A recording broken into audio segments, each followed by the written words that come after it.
Nah, ini dia bocoran spoilernya.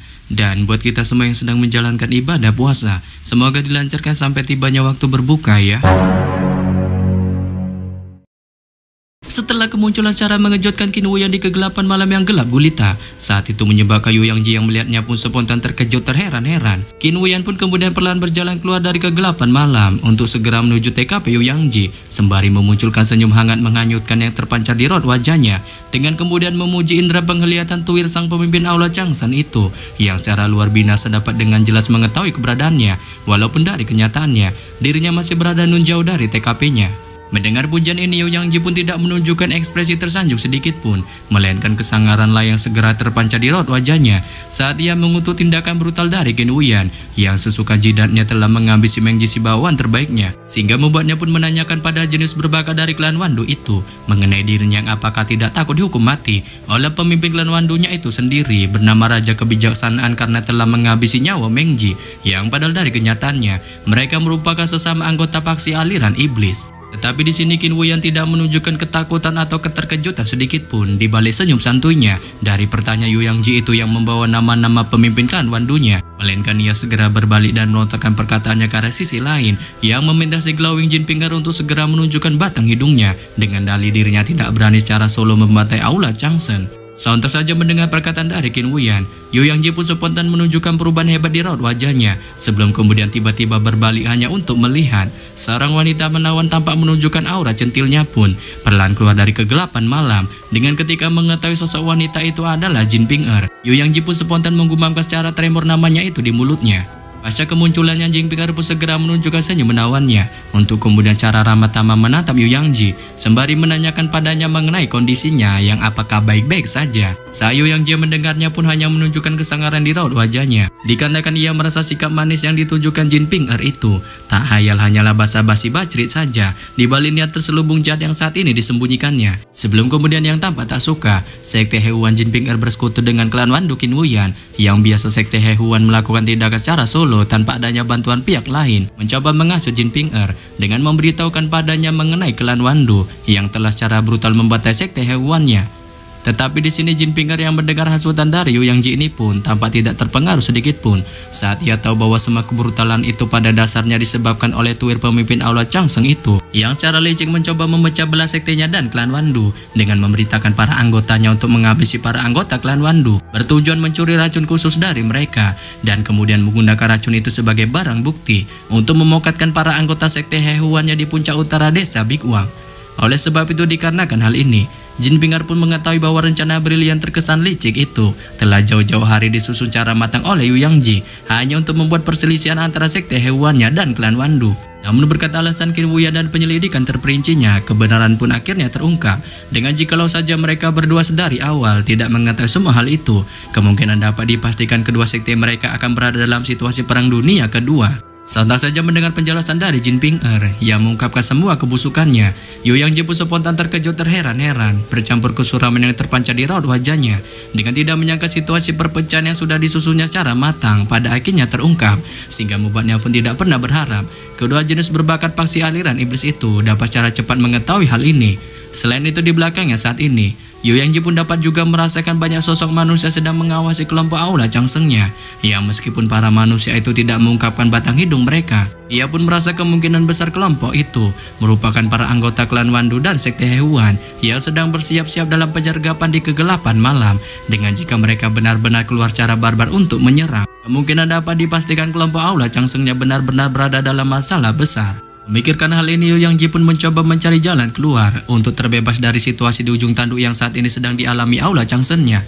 Tetapi tanpa diduga, ketika Yu Yangji baru saja memikirkannya, ia pun tiba-tiba mendengar keributan di TKP para anggota Aula Changsen-nya. Dengan ketika berbalik untuk melihat, ia pun secara mengejutkan dapat melihat sosok Xiaopan Gosli si Hantuli keluar dari kegelapan dengan aura badas yang menyelimutinya, membawa mayat salah satu anggota Aula Changsen-nya yang secara barbar segera dilemparkannya ke tanah. Menyebabkan pikiran Yu Yangji pun spontan berubah menjadi semakin panik dengan mengetahui sebenarnya ketiga paksi aliran iblis telah sepakat bersekutu untuk bersama-sama menandu Aula Changsen-nya, sehingga membuatnya pun pada akhirnya mengetahui semua rencana perselisihan yang telah disusunnya gagal total. Qin Wuyan pun kemudian memandang para anggota Aula Changsen dengan tatapan dinginnya, sebelum kemudian tiba-tiba melontarkan perkataan kerasnya. Ia menyuruh mereka untuk segera mengungkapkan kesurenannya, sebab hal itu merupakan satu-satunya jalan untuk mempertahankan hidup mereka. Dengan setelah kata-kata Qin Wuyan itu terdengar, di belakangnya saat ini tiba-tiba gemuruh kelompok manusia pun segera terdengar. Saat secara bersamaan tak terhitung banyaknya para anggota gabungan dari klannya,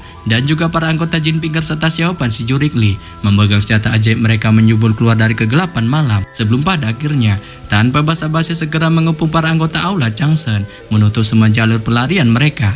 Melihat ini, para anggota Aula Changsen pun saling memandang satu sama lain dengan tatapan suram yang masing-masing terpancar di raut wajahnya. Saat mereka merasa jika saat ini mereka melakukan perlawanan, itu sama saja secara tulul mengantarkan nyawa mereka pada kematian yang terkesan sangat konyol. Terkepung oleh ketiga faksi aliran jahat, Yu Yangji pun hanya bisa menunjukkan mode diamnya tanpa bisa mengucapkan sepatah kata pun, membuatnya pun spontan memikirkan untuk mengakhiri masalah besar yang menimpa Aula Changsen-nya ini dengan cara pasrah mengungkapkan kesurenannya pada kelompok Qin Wuyan. Namun tanpa diduga, ketika Yu Yangji masih memikirkan hal ini, salah satu anggota Aula Changsen-nya yang memiliki sifat barbar edan pun dengan merasa kata suren tidak ada dalam perbakuan tamannya. Selagi kita mau berusaha dan bekerja keras, kemungkinan akan terjadi comeback. Secara bahlul memimpin para anggota Aula Changsen lainnya untuk bergegas menyerbu ke arah Qin Wuyan. Tetapi demikian, di balik serbuan para anggota Aula Changsen itu, hanya dengan satu jentikan jarinya saja, Qin Wuyan pun secara santuy meratakan mereka, yang membuat mereka pada akhirnya mokat. Melihat ini, Yu Yangji pun spontan memunculkan kemarahan membara di raut wajahnya, sebelum kemudian secara lantang mengingatkan para anggotanya itu untuk tidak secara bahlul menyerbu ke TKP Qin Wuyan dengan cara terus-menerus melontarkan teriakan kerasnya agar mereka berhenti. Namun demikian, di bawah teriakan Yu Yangji, para anggota Aula Changsen kocak itu tanpa tidak mengiraukannya sedikit pun saat mereka secara barbar terus menyerbu ke TKP Qin Wuyan, yang pada akhirnya menyebabkan mereka semuanya pun mokat secara konyol, sehingga kali ini hanya menyisakan Yu Yangji seorang. Setelah menyisakan Yu Yangji, Xiaopan si hantu Li Qin Wuyan serta Jin Pinker pun perlahan melangkah maju secara bersamaan ke TKP Tuir pemimpin Aula Changsen itu. Saat setelah berjalan satu langkah di depannya, ketiganya pun berhenti membentuk lingkaran yang menjebak Yu Yangji di dalamnya. Sebelum kemudian Jin Pinker menanyakan padanya mengenai apakah ada hal lain yang ingin diutarakannya sebelum dirinya mokat di tangan mereka. Saat Yu Yangji mendengarnya pun spontan menunjukkan kebencian yang terpancar di kedua matanya dengan ada sedikit niatan melakukan buah kuantam melawan ketiga jenis berbakat itu. Tetapi dikarenakan dirinya saat ini kemungkinan tidak bisa melawan mereka, ia pun menyatakan kesurenannya pada kelompok Jin Pinker. Dengan merasa kemampuannya saat ini kemungkinan besar tidak bisa melawan mereka, ia membuatnya pun tampak pasrah. Hari ini merupakan hari terakhir kejayaan dari Aula Changsen-nya. Mendengar kesurenan yang ditunjukkan Yu Yangji, ekspresi Qin Wuyan dan Jin Pinker pun spontan menunjukkan perubahan hebat. Dengan tidak menyangka si Tuir itu secara mudah menunjukkan kesurenannya, padahal dari kenyataannya ia memiliki kemampuan yang terbilang setara dengan Raja Hantu serta Dewa Racun, yang kemungkinan saja kemampuannya dapat menggetarkan seluruh faksi aliran kebenaran, sehingga membuat keduanya pun yang mengetahui hal ini spontan menunjukkan keraguan di raut wajahnya untuk menghabisi dirinya. Akan tetapi di balik keraguan Qin Wuyan dan Jin Pinker, Xiaopan si Jurikli yang dari tadi hanya menunjukkan mode diamnya tiba-tiba spontan bereaksi dengan memberikan pendapatnya mengenai kesurenan yang ditunjukkan Yu Yangji itu hanyalah trik liciknya saja untuk terbebas dari mereka, sehingga membuat Qin Wuyan dan Jin Pinker yang mendengarnya pun sontak tersadar dari mode ragunya. Dengan Jin Pinker lagi-lagi melontarkan sarkasan yang mengejek kelicikan dari Yu Yangji yang menggunakan metode cerdik untuk menipu mereka. Sebelum kemudian merasa Tuir dari Aula Changsen itu perlu dimokatkan, ia pun mulai memunculkan kemampuan cahaya ungu di telapak tangannya, diikuti juga dengan Qin Wuyan dan Xiaopan yang memunculkan kemampuan edannya. Dengan pada akhirnya, ketiganya pun perlahan berjalan mendekati Yu Yangji untuk kemudian tanpa basa-basi segera melesatkan combo kemampuan mengerikan mereka itu ke arahnya, sehingga membuat Yu Yangji pun yang terkena combo serangan ini tak kuasa sontak memunculkan teriakan kerasnya di balik kesuraman luar binas yang terpancar di raut wajahnya. Namun sebelum kita mengetahui dengan jelas mengenai bagaimana sih nasib dari Yu Yangji, cerita pun berpindah tempat ke TKP para anggota faksi aliran kebenaran berada.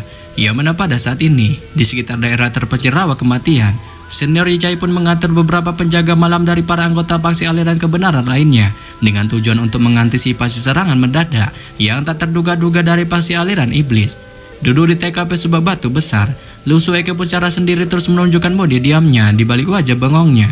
Sebelum kemudian pada saat yang sama, Wen Min seniornya pun tiba-tiba mendatanginya untuk duduk di sampingnya dengan segera melontarkan bisikan manjanya yang segera menggibai sosok Song Daren yang menurutnya seorang pria tulul. Mendengar gibahan ini, Sueke pun segera melesatkan tatapan malunya ke arah Song Daren yang saat ini duduk di samping api, sebelum kembali lagi mengarahkan tatapannya ke arah Wang Min dengan kemudian memberi pengertian padanya untuk tidak terus menunjukkan sifat juteknya pada Song Daren, melainkan sebaiknya memperlakukannya dengan baik. Sebab ia tahu pria bertubuh gempal itu memiliki sifat ramah tamah, baik hati, rajin menabung, layaknya murid puncak bambu pada umumnya. Hal ini pun lantas membuat Wen Min yang melihat Sueke menunjukkan pembelaannya terhadap Song Daren spontan menunjukkan raut wajah terheran-heran, sebelum kemudian ia tiba-tiba membahas mengenai salah seorang murid puncak bambu yang terkenal dengan sifat baiknya tetapi menyimpan sebuah ajaran iblis, menyebabkan Sueke pun yang mendengarnya sontak teringat akan sosok Xiaopan, sehingga membuatnya pun spontan memunculkan mode dia membisunya tanpa bisa mengucapkan sepatah kata pun.